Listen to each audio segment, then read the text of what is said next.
चौदह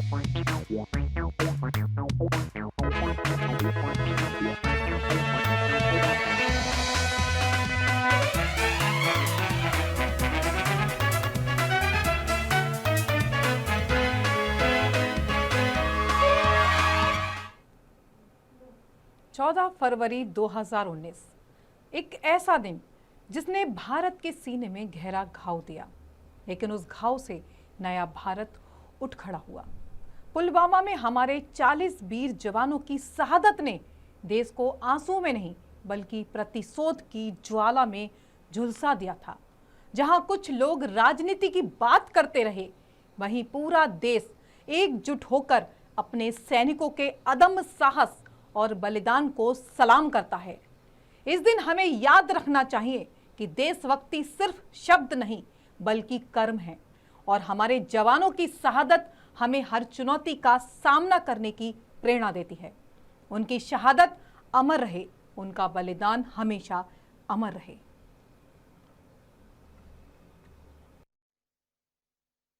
मैं देश को भरोसा देता हूं कि हमले के पीछे जो ताकतें हैं, इस हमले के पीछे जो भी गुनहगार हैं, उन्हें उनके किए की सजा अवश्य। दुनिया इस वक्त उथल पुथल के दौर से गुजर रही है। कहीं युद्ध का खतरा मंडरा रहा है, तो कहीं सड़कों पर हिंसक प्रदर्शन हो रहे हैं, तो कहीं वैश्विक ताकतें अपनी सैन्य ताकत का प्रदर्शन कर रही हैं। मिडिल ईस्ट से लेकर अमेरिका तक तनाव बढ़ रहा है। अंतर्राष्ट्रीय राजनीति, सुरक्षा और कूटनीति के समीकरण तेजी से बदल रहे हैं। ऐसे समय में हर छोटी बड़ी घटना का असर सिर्फ एक देश तक सीमित नहीं रहता, बल्कि पूरी दुनिया पर अपना असर छोड़ता है। फिलहाल हम इन सब बड़ी खबरों पर करेंगे विस्तार से चर्चा। पहले एक नजर आज की हेडलाइंस पर। खालिस्तानी आतंकी पन्नू की साजिश में भारतीय नागरिक को 24 साल की सजा। लॉस एंजल्स में छात्रों ने आईसी एजेंटों पर किया हमला, एक एजेंट घायल। अमेरिकी सेना ने ड्रग तस्करी के आरोप में कैरिबियन नाव पर हमला किया, 3 की मौत। ट्रंप ने दुनिया के सबसे बड़े एयरक्राफ्ट कैरियर को मिडिल ईस्ट भेजा, ईरान तनाव बढ़ा। भारत का पासपोर्ट 75वें स्थान पर पहुंचा, अंतर्राष्ट्रीय यात्रा में बड़ी स्वतंत्रता।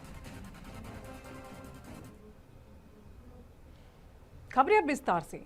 खालिस्तानी आतंकी गुरुपंतवंत सिंह पन्नू की हत्या की साजिश रचने के मामले में भारतीय नागरिक निखिल गुप्ता को 24 साल की जेल की सजा सुनाई गई है। एएनआई की रिपोर्ट के मुताबिक निखिल ने शुक्रवार को अमेरिका के न्यूयॉर्क की कोर्ट में गुनाह कबूल कर लिया। 29 मई को सजा का औपचारिक ऐलान भी कर दिया गया। अमेरिकी जांच एजेंसी FBI ने एक्स पर पोस्ट पर निखिल गुप्ता के अपराध कबूलने की जानकारी दी है। FBI के मुताबिक यह साजिश एक अमेरिकी नागरिक की हत्या के लिए रची गई थी, जिसे अमेरिकी एजेंसियों ने समय रहते नाकाम कर दिया। यूएस अटॉर्नी ऑफिस के बयान के मुताबिक निखिल गुप्ता उर्फ निक ने सेकंड सुपरसीडिंग एक्सटीमेंट में लगाए गए तीनों आरोपों को स्वीकार किया है। इन आरोपों में मर्डर फॉर हायर की साजिश और मनी लॉन्ड्रिंग की साजिश शामिल है।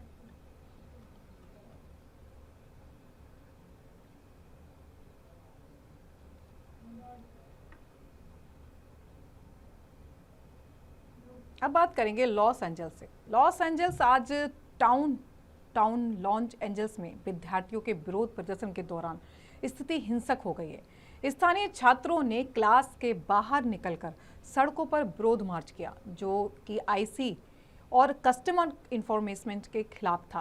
प्रोटेस्ट में छात्रों और संघीय एजेंटों के बीच झड़पें हुई, जिसमें कम से कम एक संघीय एजेंट घायल हो गया।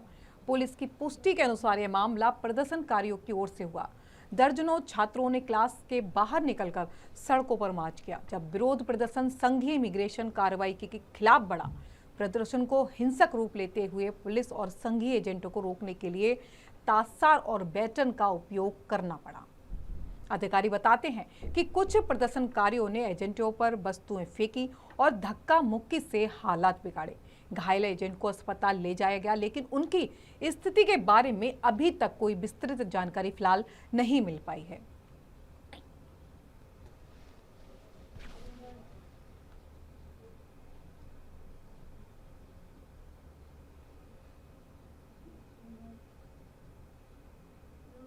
अमेरिकी सेना ने कैरिबियन सागर में ड्रग तस्करी के आरोप में शुक्रवार को एक नाव पर हमला कर दिया। इस हमले में 3 लोगों की मौत हुई। अमेरिकी सदर्न कमांड के मुताबिक नाव कथित तौर पर ड्रग तस्करी के लिए इस्तेमाल हो रही थी। यह हमला किया गया। अमेरिकी सदर्न कमांड ने सोशल मीडिया पोस्ट में कहा, यह नाव कैरिबियन नार्को ट्रैफिकिंग रूट पर चल रही थी और ड्रग तस्करी में शामिल थी।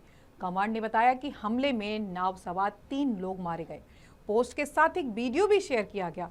वीडियो में एक नाव पानी में चलती हुई दिखती है, जिसके बाद वह धमाके के साथ आग की लपटों में गिर जाती है और यह हमला ट्रंप प्रशासन की उस कार्रवाई का हिस्सा बताया जाता है जिसमें कथित ड्रग तस्करी में शामिल नावों को निशाना बनाया जा रहा था।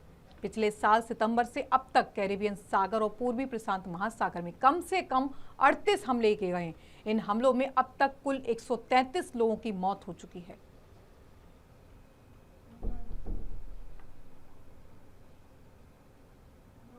अमेरिका मिडिल ईस्ट में अपनी सैन्य मौजूदगी बढ़ा रहा है। अमेरिका अब अपना सबसे बड़ा एयरक्राफ्ट कैरियर यूएसएस जेराल्ड और फोर्ड वहां भेज रहा है। यहां एक न्यूक्लियर पावर कैरियर एयरक्राफ्ट है। रॉयटर्स को 2 अमेरिकी अधिकारियों ने शुक्रवार को यह जानकारी दी। यह कदम ऐसे समय में उठाया गया है जब अमेरिका और ईरान के बीच तनाव बढ़ता दिख रहा है। अधिकारी के मुताबिक जेराल्ड और मिडिल ईस्ट पहुंचने में 1 हफ्ता लगेगा।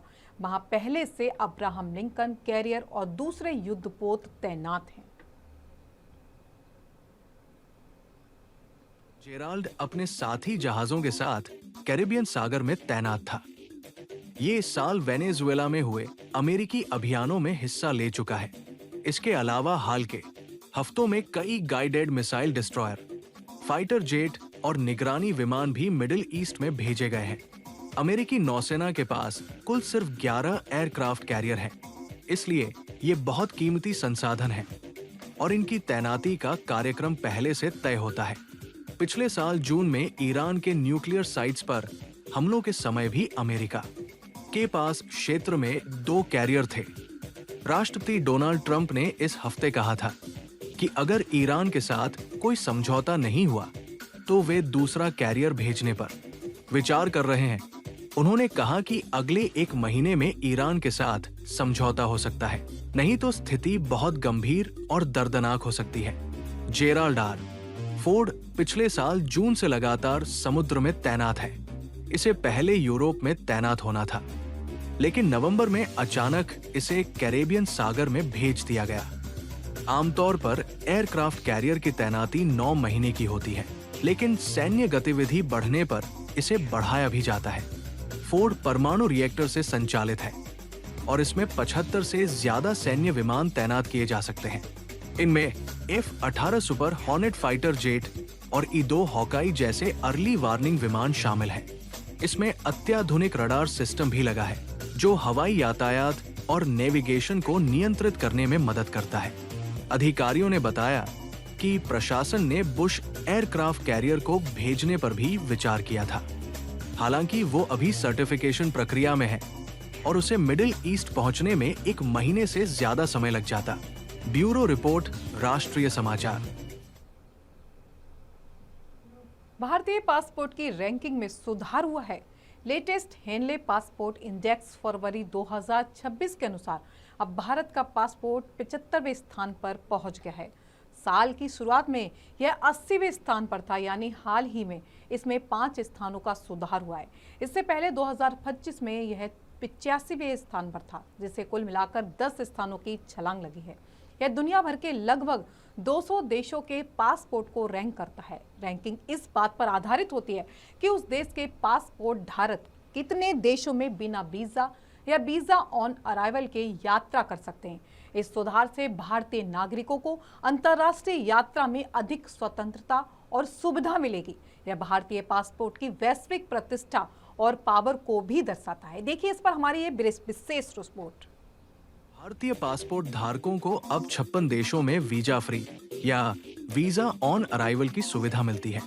ये ranking international air transport association IATA के ट्रैवल आंकड़ों के आधार पर तैयार की जाती है। इस इंडेक्स में पाकिस्तानी पासपोर्ट 97वें नंबर है। उसकी पोजीशन फिलिस्तीन 91, नॉर्थ कोरिया 94, और सोमालिया 96 से भी नीचे है। नई रैंकिंग में सुधार का मतलब है कि भारतीय नागरिकों के लिए विदेश यात्रा पहले से आसान हुई है। छुट्टियों, कारोबार और सांस्कृतिक यात्राओं के लिए अब ज्यादा सुविधाएं मिलेंगी। एशिया, कैरेबियन, अफ्रीका और ओशिनिया के कई देश भारतीयों को आसान वीजा सुविधा दे रहे हैं। भारत की रैंकिंग पिछले 10 साल में लगातार ऊपर नीचे होती रही है। साल 2006 में भारत 71वें पायदान पर था, जो उसकी अब तक की सबसे अच्छा पोजीशन थी। इसके बाद रैंकिंग गिरती गई और पिछले साल लो 85वें स्थान पर पहुंच गई थी। 2026 की शुरुआत में भारत 80वें पायदान पर आया और अब 75वें स्थान पर पहुंच गया है। मजबूत पासपोर्ट का मतलब है कि उस देश के लोग ज्यादा देशों में बिना पहले से वीजा लिए जा सकते हैं। ऐसे पासपोर्ट पर visa free, visa on arrival या ई वीजा की सुविधा मिलती है। वीजा के लिए कम कागजी काम और कम इंतजार करना पड़ता है। विदेश घूमने, पढ़ाई करने या बिजनेस ट्रिप पर जाना आसान हो जाता है। ये दिखाता है कि दूसरे देश उस देश के नागरिकों पर भरोसा करते हैं। 2026 की रैंकिंग में सिंगापुर पहले स्थान पर है। सिंगापुर के पासपोर्ट से 192 देशों में वीजा फ्री यात्रा की जा सकती है। दूसरे स्थान पर जापान और साउथ कोरिया है, जिनके नागरिक 187 देशों में बिना वीजा जा सकते हैं। तीसरे स्थान पर स्वीडन और यूएई है, जहां से 186 देशों में वीजा फ्री एंट्री मिलती है। चौथे स्थान पर Belgium, Denmark, Finland, France, Germany, Ireland, Italy, Luxembourg, Spain, Switzerland, Netherlands और नॉर्वे हैं, जिनके पासपोर्ट से 185 देशों में बिना पहले से वीजा लिए यात्रा संभव है। पांचवें स्थान पर ऑस्ट्रिया, ग्रीस, माल्टा और पुर्तगाल है, जहां से 184 देशों में वीजा फ्री एंट्री मिलती है। छठे से 10वें स्थान तक न्यूजीलैंड, ऑस्ट्रेलिया, कनाडा, मलेशिया और अमेरिका शामिल है। अमेरिका के पासपोर्ट से 179 देशों में बिना पहले से वीजा लिए यात्रा की जा सकती है। हेनले पासपोर्ट इंडेक्स विभिन्न देशों के पासपोर्ट की ताकत या वैश्विक यात्रा स्वतंत्रता को मापता है। ये हेनले एंड पार्टनर्स नामक कंपनी जारी करती है। ये इंडेक्स हर महीने अपडेट होता है और पिछले 20 साल से अधिक समय से चल रहा है। ये इंडेक्स बताता है कि किसी देश के सामान्य पासपोर्ट धारक कितने देशों में बिना पहले से वीजा लिए जा सकते हैं। पासपोर्ट की रैंकिंग जितनी ऊंची होती है, उसे उतना ही ज्यादा पावरफुल माना जाता है। इस इंडेक्स को international air transport association (IATA) के डेटा के आधार पर बनाया जाता है, जिसे हेनली एंड पार्टनर्स की रिसर्च टीम पेश करती है। हेनले पासपोर्ट इंडेक्स हर महीने अपडेट होता है। ब्यूरो रिपोर्ट, राष्ट्रीय समाचार। अब खबर चीन से। चीन की हाई स्पीड रेलवे नेटवर्क अब 50,000 किलोमीटर की लंबाई पार कर चुकी है, जो इसे दुनिया की सबसे लंबी हाई स्पीड रेल नेटवर्क बनाती है। यह चीन की तेज गति वाली ट्रेनों की तेजी और विस्तार को दर्शाता है। नेटवर्क में मुख्य शहरों और आर्थिक हब को जोड़ने वाली सुपर फास्ट रेल लाइनें शामिल हैं। वैश्विक स्तर पर तुलना करें तो चीन की यह नेटवर्क अमेरिका, यूरोप और जापान की कुल हाई स्पीड रेल नेटवर्क से कहीं बड़ी है। इस नेटवर्क के बढ़ने से यातायात, व्यापार और आर्थिक कनेक्टिविटी में तेजी आई है। चीन के पर्यावरण और ऊर्जा उपयोग के दृष्टिकोण से भी यह रेल नेटवर्क कार्बन उत्सर्जन घटाने में मददगार है। चीन अब दुनिया में सबसे लंबी हाई स्पीड रेल नेटवर्क वाला देश बन चुका है और इसका विस्तार लगातार जारी है।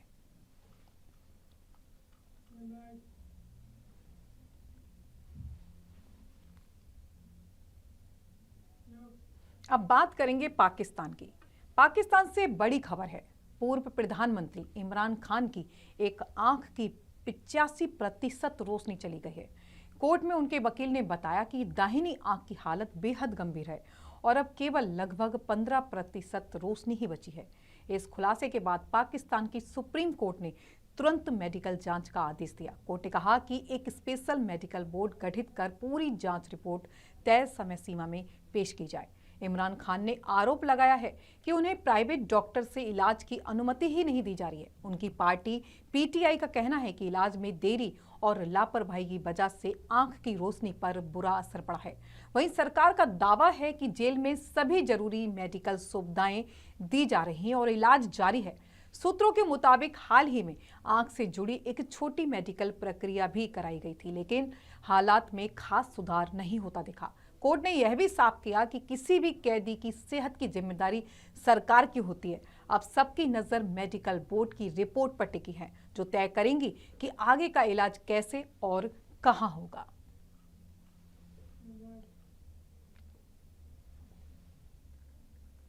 उत्तर कोरिया से बड़ी खबर आई है। सुप्रीम लीडर किम जोंग ने कथित तौर पर अपनी 13 साल की बेटी को अपना उत्तराधिकारी चुन लिया है।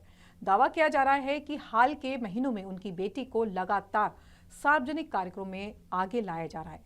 वे अपने पिता के साथ सैन्य कार्यक्रमों, मिसाइल परीक्षणों और राष्ट्रीय आयोजनों में लगातार नजर आ रही हैं। हाल ही में बीजिंग के दौरे के दौरान भी वह किम जोंग के साथ दिखाई दी, जिससे अटकलें और तेज होती दिख रही हैं। विशेषज्ञों का मानना है कि उत्तर कोरिया में सत्ता हस्तांतरण की तैयारी धीरे धीरे सार्वजनिक संकेतों के लिए जारी हो रही है। किम जोंग उनकी बेटी को आधिकारिक तौर पर उत्तराधिकारी घोषित नहीं किया गया है, लेकिन उनकी बढ़ती मौजूदगी को इसी दिशा में बड़ा संकेत भी माना जा रहा है। उत्तर कोरिया में सत्ता पर पिछले कई दशकों से किम परिवार का ही नियंत्रण रहा है। अब सवाल यह भी उठता है, क्या 13 साल की उम्र में उन्हें औपचारिक रूप से उत्तराधिकारी बनाया जाएगा या सिर्फ प्रतीकात्मक कदम है।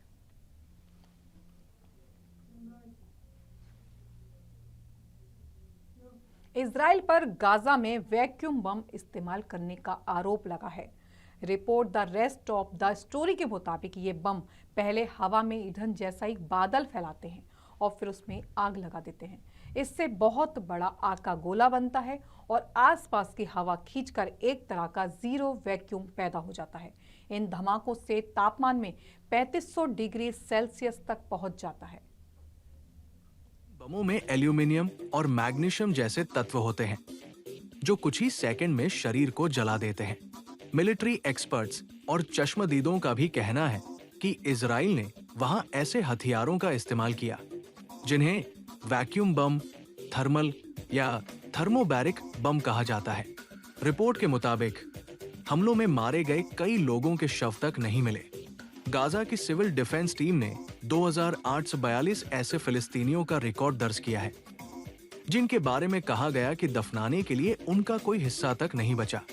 वहीं 3500 से ज्यादा लोग अब भी लापता। इस वक्त गाजा में औपचारिक सीज फायर लागू है और समझौते के 100 दिन पूरे होने के बाद ये दूसरे चरण में पहुंच चुका है, लेकिन तनाव अभी भी बना हुआ है। 10 अक्टूबर 2025 से अब तक 500 से ज्यादा फिलिस्तीनियों के मारे जाने की खबरें आई हैं। एक मां यास्मीन महानी ने अपनी आपबीती सुनाई। 10 अगस्त 2024 को गाजा सिटी के अलदबिन स्कूल पर हमले के बाद वो अपने बेटे साद को ढूंढ रही थी। उन्हें वहां अपने पति तो मिल गए, लेकिन बेटे का कोई निशान नहीं मिला। उन्होंने बताया कि मस्जिद में उन्हें जमीन पर मांस और खून बिखरा मिला, लेकिन दफनाने के लिए बेटे का कोई हिस्सा तक नहीं मिला। अल जजीरा की रिपोर्ट के अनुसार यास्मीन जैसी हजारों माताएं आज भी अपने बच्चों को अस्पतालों और मुर्दाघरों में तलाश रही हैं। इस युद्ध में मरने वालों की संख्या हजारों में बताई जा रही है। ब्यूरो रिपोर्ट, राष्ट्रीय समाचार। अमेरिका के साउथ कैरोलिना स्टेट यूनिवर्सिटी के कैंपस में गुरुवार रात गोलीबारी हुई। इसमें 2 लोगों की मौके पर ही मौत हो गई और एक व्यक्ति घायल बताया जा रहा है। यूनिवर्सिटी ने बताया कि मरने वालों के नाम अभी नहीं बताए गए हैं। यह घटना ऑरेंज वर्ग में स्थित कैंपस के छात्र आवास के एक अपार्टमेंट में हुई। रात करीब 9:15 पर गोली चलने की खबर मिली, जिसके बाद पूरे कैंपस को लॉकडाउन कर दिया गया। यह लॉकडाउन शुक्रवार सुबह करीब 5 बजे हटाया गया। एक प्रत्यक्षदर्शी ने बताया कि यह कैंपस में खाना डिलीवर कर रही थी, तभी उन्होंने गोलियों की आवाज सुनी। उन्होंने यह भी देखा कि पुलिस अधिकारी गेट से अंदर आ रहे थे। घटना के बाद यूनिवर्सिटी ने शुक्रवार को सभी कक्षाएं रद्द कर दी और छात्रों के लिए काउंसलिंग की व्यवस्था की गई।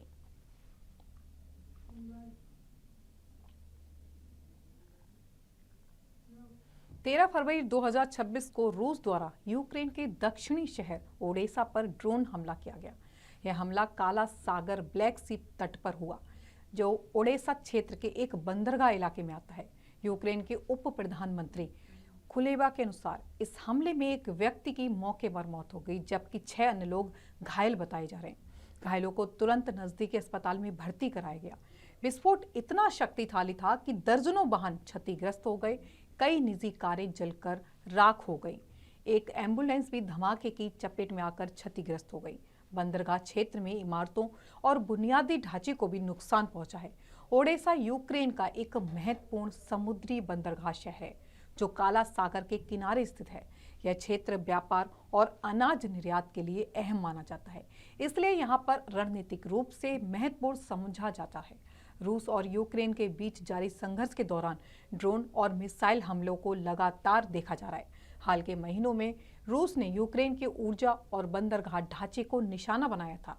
सरकारी अधिकारियों ने घटना की जांच शुरू कर दी और राहत एवं बचाव कार्य जारी हैं। क्षेत्र में सुरक्षा बढ़ा दी गई है। देखते हैं इसमें आगे क्या होता है।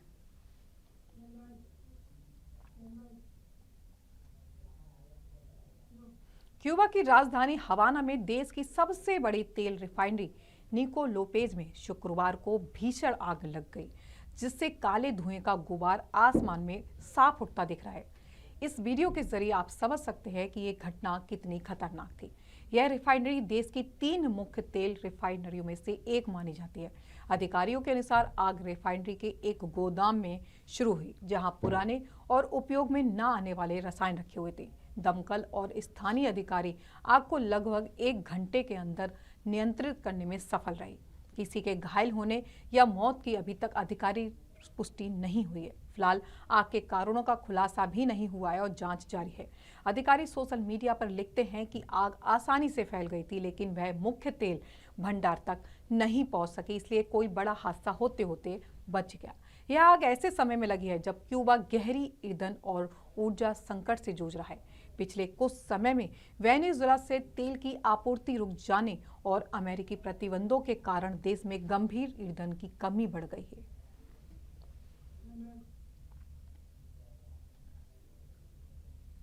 अब खबर नाइजीरिया से। नाइजीरिया से बहुत बड़ी खबर सामने आई है। आरिक एयर का बोइंग 337-800 विमान, जिसमें 80 से अधिक यात्री सवार थे, लागोस से पोर्ट हरकोट जा उड़ रही उसके लिए उड़ान भर रही थी।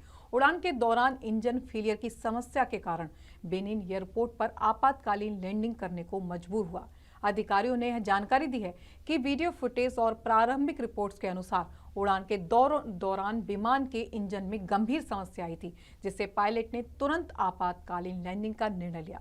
एम्बुलेंस और मेडिकल टीमें तुरंत मौके पर पहुंच गई थी। विमान का एक हिस्सा वीडियो में स्पष्ट रूप से देखा जा सकता है, जिससे पता चलता है कि उड़ान के दौरान इंजन फेलियर गंभीर था। यात्रियों ने बताया कि पायलट ने बहुत ही शांत और पेशेवर तरीके से विमान को जमीन पर उतारा। यात्रियों ने पायलट और क्रू की सराहना की।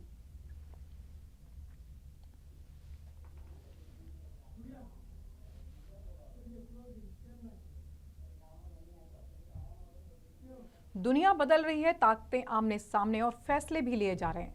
सवाल सिर्फ इतना नहीं है कि हम शांति की राह पकड़ पाएंगे या टकराव की आंधी में फंस जाएंगे।